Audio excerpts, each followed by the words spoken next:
গণতন্ত্রের অগ্রযাত্রায় শ্রেষ্ঠ অদম্য নারী সম্মাননায় ভূষিত হচ্ছেন বেগম খালেদা জিয়া। সাহাবুদ্দিনই রাষ্ট্রপতি থাকছেন নাকি পরিবর্তন করবে বিএনপি? প্রধানমন্ত্রী তারেক রহমানের ২০তম কারাবন্দী দিবস আজ। পাটোয়ারীর কাছে ধর্ষণের বিচার চাইলেন নির্যাতিতা।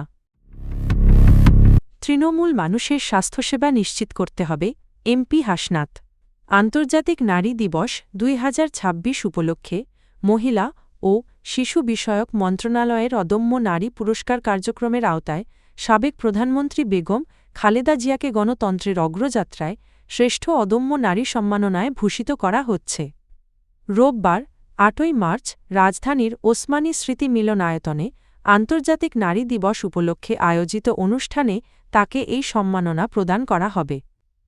গণতন্ত্র পুনরুদ্ধারে আপোষহীন সংগ্রাম এবং দেশে গণতান্ত্রিক ধারা প্রতিষ্ঠায় অসামান্য অবদান রাখার স্বীকৃতি হিসেবে বেগম খালেদা জিয়াকে এই পুরস্কারে সম্মানিত করা হচ্ছে। বিএনপির নতুন সরকার এই মুহূর্তে রাষ্ট্রপতি সাহাবুদ্দিনকে সরিয়ে দেওয়া বা রাষ্ট্রপতি পদে পরিবর্তনের কোনো পরিকল্পনা করছে না বলে জানা গেছে। সরকারের নীতি নির্ধারণী পর্যায়ের একাধিক সূত্র জানিয়েছে, রাষ্ট্রপ্রধানের পদে পরিবর্তনের বিষয়ে এখনও কোনো আলোচনা হয়নি।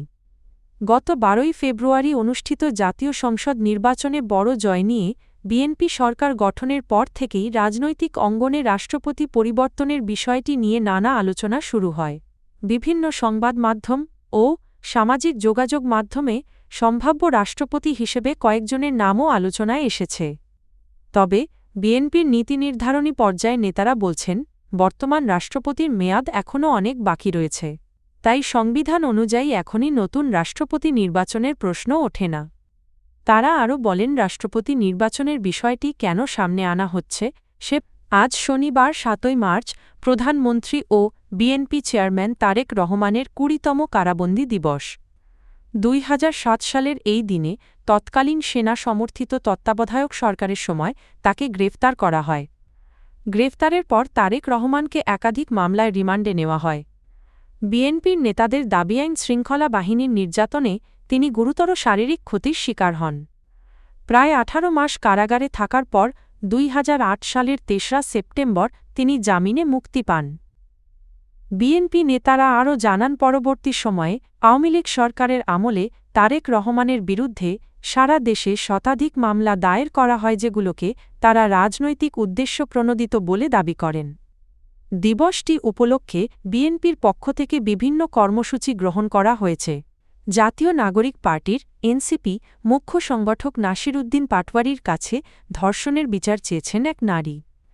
শুক্রবার ৬ মার্চ বিকেলে রাজধানীর উত্তরা ফ্রেন্ডস ক্লাব মাঠে আয়োজিত এনসিপির ঢাকা বিভাগীয় ইফতার মাহফিলে এসে রশিদা আক্তার ৩৫ নামের ওই নারী কান্নাজড়িত কণ্ঠে দাবি জানান। এ সময় তিনি অভিযোগ করেন, চলচ্চিত্র জগতের এক সাবেক খলনায়কের নির্দেশে গত বছরের কোরবানির ঈদের সময় গাবতলী গরুর বাজারে তাকে মারধর ও অ্যাসিড নিক্ষেপ করা হয়। এই ঘটনায় আদালতে মামলা করার পর তার ১৪ বছর বয়সী মেয়েকেও ধর্ষণের শিকার হতে হয়েছে বলে দাবি করেন তিনি। ইফতার মাহফিলে বক্তব্য দিতে গিয়ে নাসির উদ্দিন পাটোয়ারী বলেন, দেশে ধর্ষণের ঘটনায় জড়িতদের বিরুদ্ধে কঠোর ব্যবস্থা নিতে হবে। প্রয়োজনে এ বিষয়ে সারা দেশে কর্মসূচি দেওয়া হবে। জাতীয় নাগরিক পার্টির এনসিপি মুখ্য সংগঠক এবং কুমিল্লা-৪ আসনের সংসদ সদস্য হাসনাত আবদুল্লাহ বলেছেন, তৃণমূল পর্যায়ে মানুষের কাঙ্ক্ষিত স্বাস্থ্যসেবা নিশ্চিত করতে কাজ করা হচ্ছে। শুক্রবার দুপুরে কুমিল্লার দেবিদ্বার উপজেলা স্বাস্থ্য কমপ্লেক্স পরিদর্শন এবং স্বাস্থ্য কমিটির সভা শেষে সাংবাদিকদের তিনি এসব কথা বলেন। হাসনাত আবদুল্লাহ বলেন, দীর্ঘ ১৭ বছর পর স্বাস্থ্য কমিটির সভা অনুষ্ঠিত হয়েছে। ২০০৯ সালের পর এই প্রথম এ ধরনের বৈঠক হয়েছে। দায়িত্ব নেওয়ার পর এটিই তার প্রথম সভা এবং এখন থেকে প্রতি মাসের প্রথম সপ্তাহে নিয়মিত এ বৈঠক আয়োজন করা হবে। তিনি জানান, হাসপাতালে বেশ কিছু অবকাঠামোগত ও যান্ত্রিক সমস্যা রয়েছে। ইসিজি মেশিন, ডিজিটাল এক্স-রে সহ বিভিন্ন সরঞ্জামের ঘাটতি রয়েছে। এসব সমস্যা সমাধানে প্রয়োজনীয় সিদ্ধান্ত নেওয়া হয়েছে এবং দ্রুত এসব যন্ত্রপাতি সরবরাহের চেষ্টা করা হবে।